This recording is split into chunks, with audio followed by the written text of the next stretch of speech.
নমস্কার, আপনাদের সবাইকে স্বাগত জানিয়ে আমরা শুরু করছি স্মৃতির খোঁজে অনুষ্ঠান। আপনাদের পছন্দের অনুষ্ঠান, সপ্তাহের সোম থেকে রবির মধ্যে 6 দিনের এই অনুষ্ঠান, 5 দিনের এই অনুষ্ঠান, সোম মঙ্গল বুধ আর শুক্র শনি। তো আজকে আমি চলে এসেছি আপনাদের সামনে। আমি জানি না গতকাল কী নিয়ে আলোচনা হয়েছিল, আমার দেখার সৌভাগ্য হয়নি বা সুযোগ হয়নি। আর আজকে আমি যেটা নিয়ে আলোচনা করব, আগেও একদিন করেছিলাম, ভূতের ভয় ঠিক নয়, আগের দিন ভূতের ভয় নিয়ে করেছিলাম, আজকে আমি বলবো ভয়। জীবনে ভয় কি পেয়েছেন কোনো কারণে? মানে একটা অন্য রকমের ভয়, সেটা ভূতও হতে পারে, ভালোবাসাও হতে পারে, মানে একটা ভয়, একটা শিহরণ, এরকম জীবনে কোনো সময় পেয়েছেন যে একটা ভয় পেয়েছেন, মারাত্মক রকমের একটা ঠান্ডা স্রোত পিঠের ভেতর দিয়ে, পিঠের শিরদাঁড়ার ভেতর দিয়ে নেমে গেছে, লহমার মধ্যে সেটা আবার ঠিকও হয়ে গেছে। সাময়িকভাবে ভয় পেয়েছেন, মানে সেটা চোরের উপস্থিতি হতে পারে, ভূতের উপস্থিতি হতে পারে, এনি কাইন্ড অফ ভয়। যদি আপনারা ভয় পেয়ে থাকেন, আজকে আমাদের সঙ্গে ভাগ করে নিতে পারেন। রয়েছি আমরা 6292242337, 6292242338 এই নাম্বারে আপনারা ফোন করুন। যারা ভয় পেয়েছেন জীবনে, সেই ভয় নিয়ে চলে আসুন এই অনুষ্ঠানে। আর কেমন আছেন সবার আগে জিজ্ঞাসা করে নিই। ভালো নিশ্চয়ই আছে, ভালো থাকারই কথা, ভালো থাকতেই হবে আমাদের।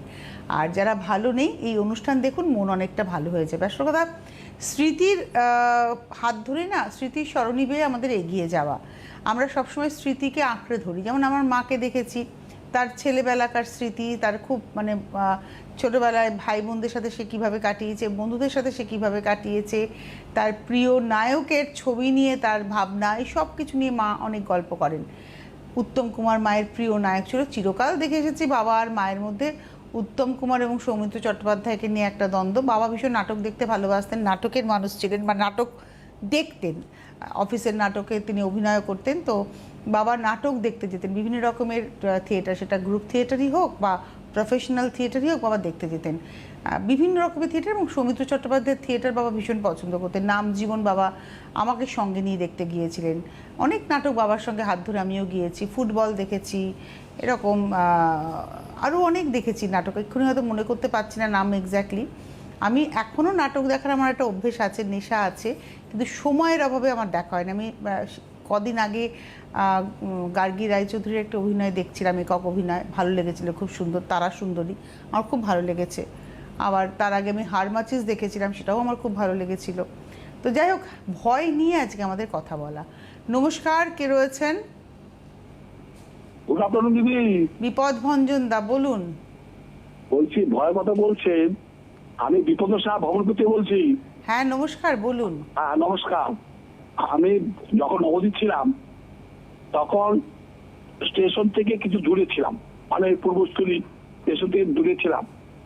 তখন শুনতাম যে রেল লাইনে কাটা পড়েছে। আচ্ছা।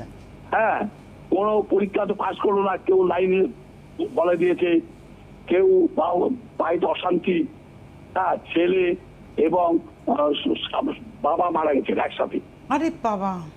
হ্যাঁ, ছেলে বাবা মানে কি, সে বাড়ি টাড়ি করে বসার ঝগড়া লেগেছে হয়তো, ছেলের সঙ্গে নিয়ে বাবা মারা গেল, ট্রেনে কাটা পড়লো।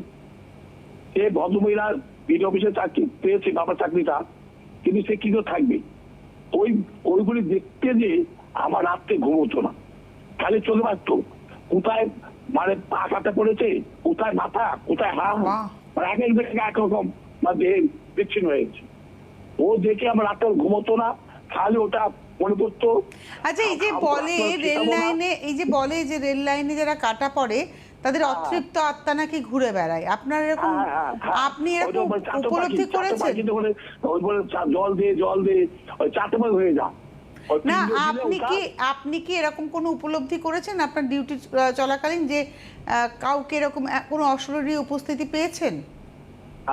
হ্যাঁ, অশরীরী উপস্থিতিকে ওটা পেয়েছি। মানে কি, নবদ্বীপে মানে আমার পাঁচ সাথে বাড়ির এক বন্ধু ওই নবদ্বীপে হরিষবাদ পাঠ শুনতে যেতেন, পাঠ শুনতে হঠাৎ উনি মারা গেলেন।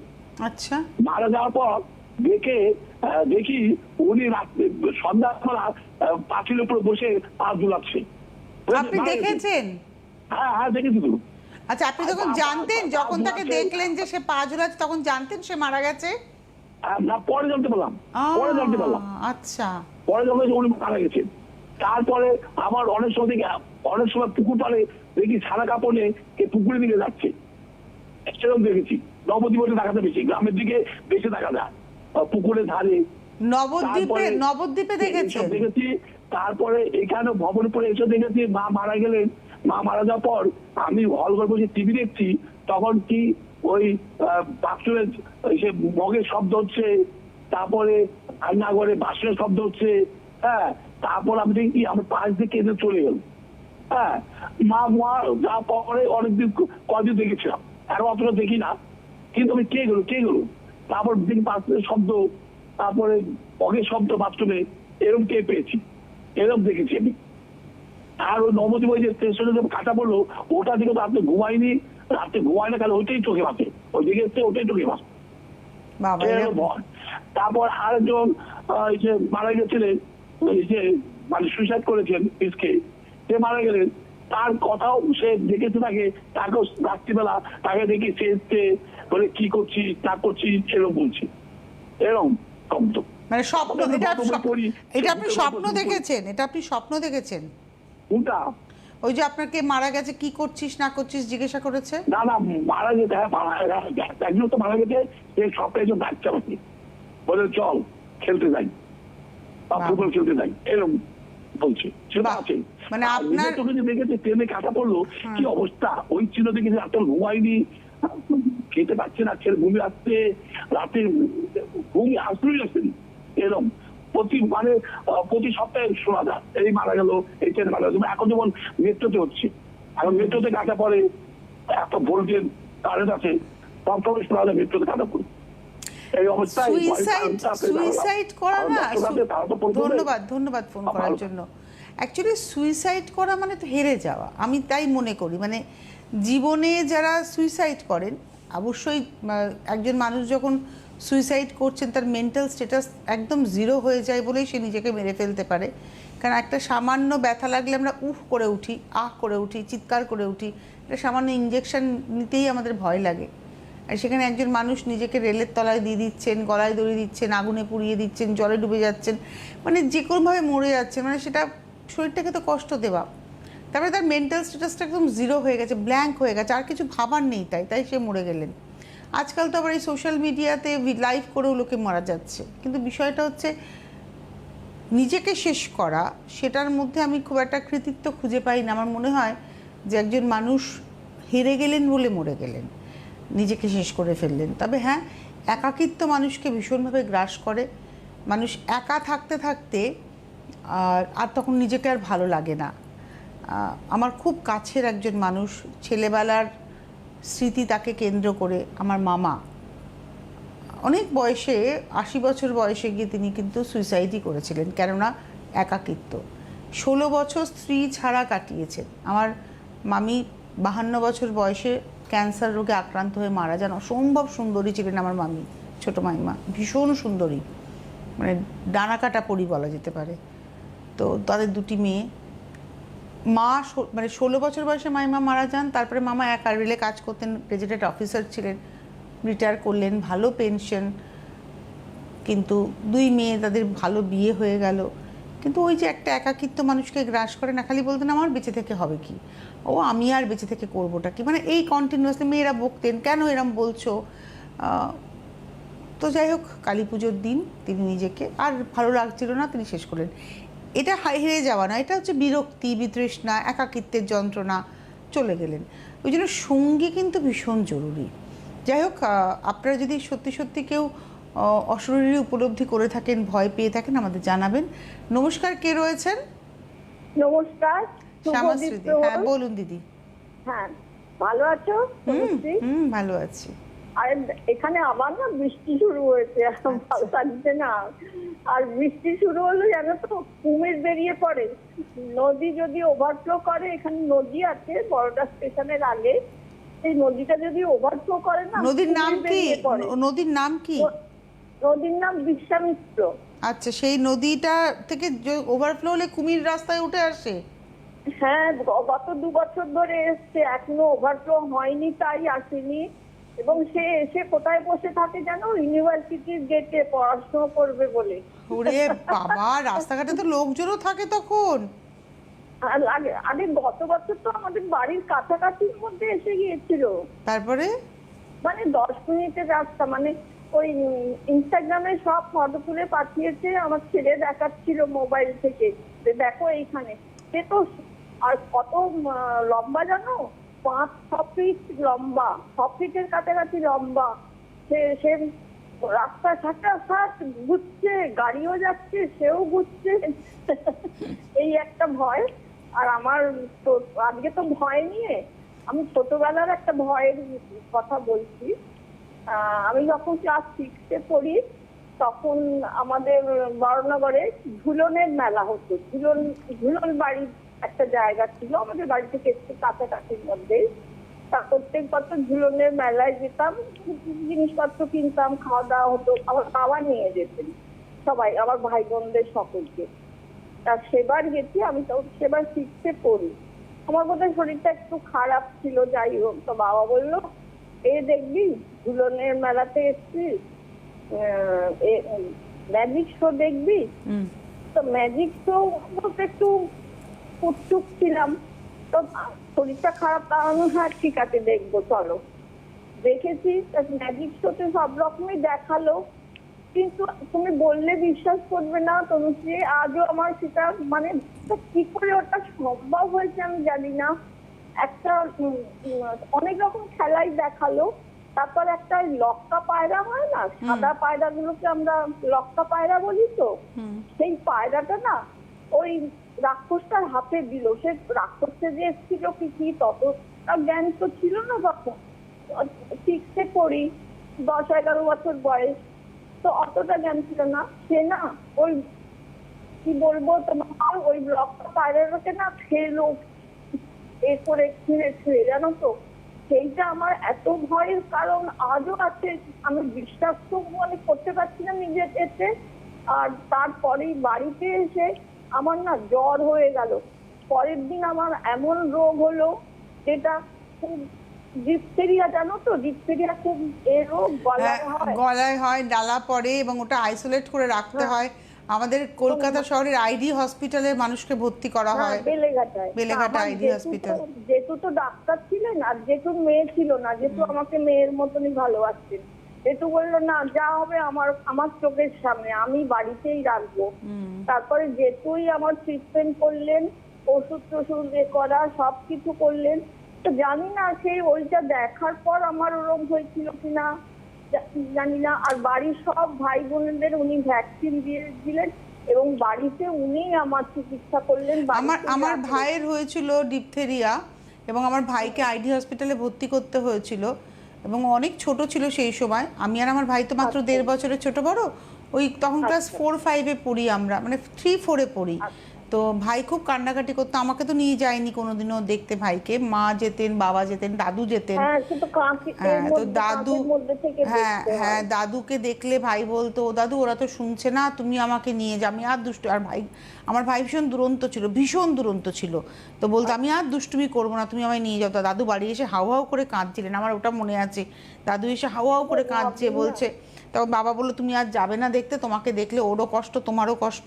তা যাই হোক, ভাই বেশ 17-18 দিন ছিল, তারপরে বাড়ি এসেছিল। এবং বাড়ি আসার পরেও ও অনেকটা, মা ওকে নিয়ে আলাদা একটা ঘরে থাকতো অনেক দিন, কারণ যেহেতু বাড়িতে আমরা জয়েন্ট ফ্যামিলি, আমরা বাচ্চারা ছিলাম, তো আমাদের যাতে কোনো সময় সমস্যা না হয়।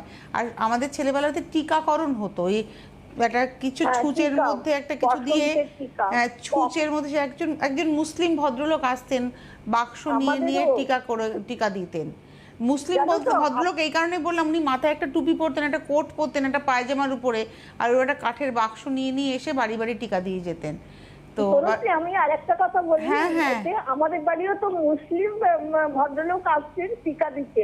তা আমার ঠাকুমা ভীষণ সেকেলের মানুষ, তো তা আমার মারা রান্না করতে করতে মাদের টিকা নিতেই হবে, মারা টিকা নিয়ে তারপর ঠাকুমা বলতে যাও তোমরা কাপড় ছাড়ো, কাপড় কাচো, চান করো, তারপর তোমরা রান্নাঘরে আমার রান্না করবে।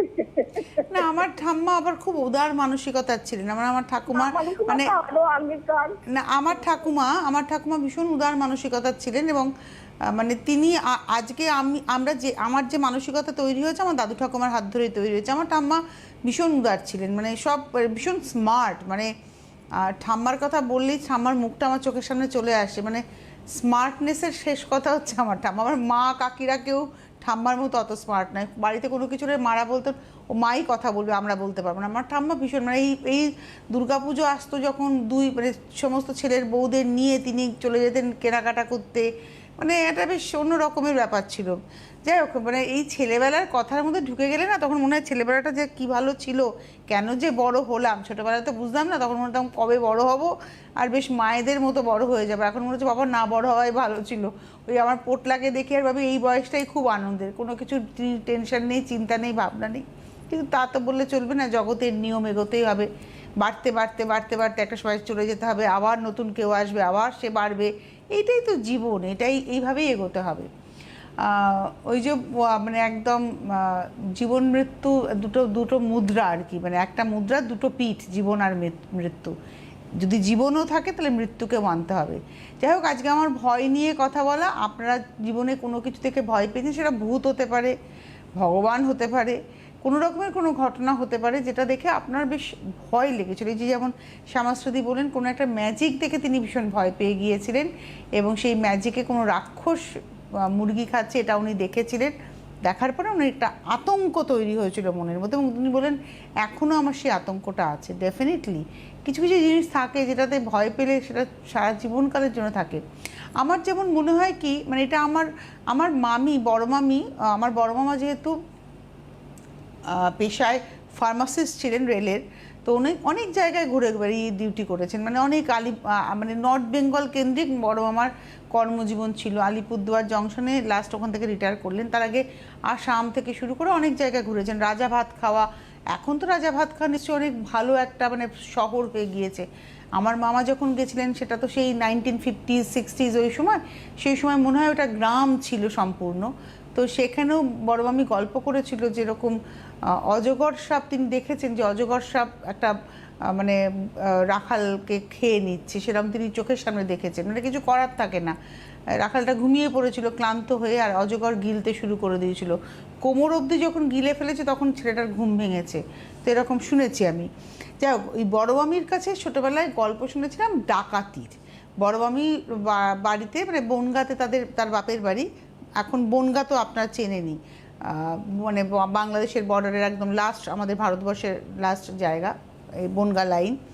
তো এই বনগাঁতে আমার বড় মামির বাপের বাড়ি ছিল, জমিদার বাড়ি ছিল। তো বড় মামির বাপের বাড়িতে ডাকাত পড়েছিল। সেই ডাকাতির গল্প আমি শুনেছিলাম ছেলেবেলাতে। বড় মামি গল্প করেছিল, জেনুইন ডাকাতের গল্প। সে তার বড় মামি দাদাদেরকে ডাকাত মাথা টাথা ফাটিয়ে দিয়েছিল মেরে।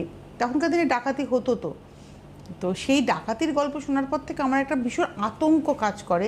মানে আমার মনে হয় আমি ঘুমিয়ে মধ্যে যদি স্বপ্ন দেখি যে বাড়িতে চোর পড়েছে বা চোর ঢুকেছে, আমার গলা দিয়ে আওয়াজ বেরোয় না। তো ওই একটা ভয়। তো আমার এই কদিন আগেই হয়েছে, রাত্রিবেলা আমি একা নিচে শুয়েছি, আমার ছেলেরা ওরা সব তাজপুরে গেছিলো, ওরা ফিরবে সেদিন রাত্রে। তো আমার দুজন পোষ্যকে নিয়ে আমি নিচে এসেছি শুতে। তো হঠাৎ করে ঘুমিয়েই পড়েছি, আমি ওই সানডে সাসপেন্স চালিয়ে ঘুমিয়েও পড়েছি। আমি খাটে শুয়েছি, আমার সাথে একজন খাটে আর একজন চেয়ার, ওর একটা চেয়ার আছে, ও সেই চেয়ারে শোয়, আমার যিনি দিশিবাবু আছেন। হঠাৎ দেখছি আদুলি এমন চিৎকার করছে ঠিক জানলার দিকে, মানে ও যেখানে শোয় তার পিছনে জানলা, এবার জানলা তো সব বন্ধ, এসে চালিয়েছি, ও কন্টিনিউ চিৎকার করে গেল জানলার দিকে তাকিয়ে। কিন্তু আমার সাহসে কুলোলো না জানলাটা খুলে, কারণ গ্রিল দেওয়া, নেট দেওয়া, কিন্তু তবু আমার সাহসে কুলোলো না যে আমি জানলাটা খুলে দেখি কি হয়েছে। নিশ্চয়ই কিছু একটা অনুভব করেছে, কারণ ওই জায়গার প্যাসেজটা তো পুরো ফাঁকা। আমাদের ওখান থেকে ঢুকে পিছন দিকে ঘুরে আবার বেরিয়ে যাওয়া যায়। তো মানে আমার কেন জানি না মনে হলো ওই দিনকে আমি খুব ভয় পেলাম। এই কদিন আগের ঘটনা বলছি, আমি খুব ভয় পেয়েছিলাম। মানে ঘুম ভেঙে গিয়ে আর ঘুম আসছে না, আমার এদিকে ভয় লাগছে। আমি ভাবছি কি দরজাটা খুলে উপরে যাব, উপরে আমার ছেলে রয়েছেন, আমার কর্তা রয়েছেন, আমি হচ্ছে ওদের কাছে চলে যাব। আবার ভাবছি না ওরাও তো আসবে, মানে আমি সব মিলিয়ে ভীষণ ভয় পেয়েছিলাম। তো এইরকম কোনো ভয় আপনাদের জীবনে এসছে কিনা, এটা নিয়ে আজকে আমাদের পথ চলা ছিল। আজকে দুজনের ফোন পেলাম, আমি জানি না আর কেউ আছেন কি না ফোনের লাইনে। আমাদের হাতে আজকে আর সময়ও নেই, অবশ্য বিদায় নিতে হবে। সকলে ভালো থাকবেন আর আমাদের চ্যানেলটাকে সাবস্ক্রাইব করে রাখবেন। আপনারা সাবস্ক্রাইব করলে এই অনুষ্ঠানটা আপনারা পরবর্তী সময় দেখতে পাবেন। আর যদি আপনাদের কোনো টপিক থাকে যে এই স্মৃতিটা আপনি আলোচনা করতে চান, তাহলে অবশ্যই ওখানে কমেন্টস করে জানাবেন, আমরা দেখে নেব এবং আমরা সেই এপিসোডটা আবার আপনাদের সামনে উপহার দেব। সকলে ভালো থাকবেন, সুস্থ থাকবেন। নমস্কার।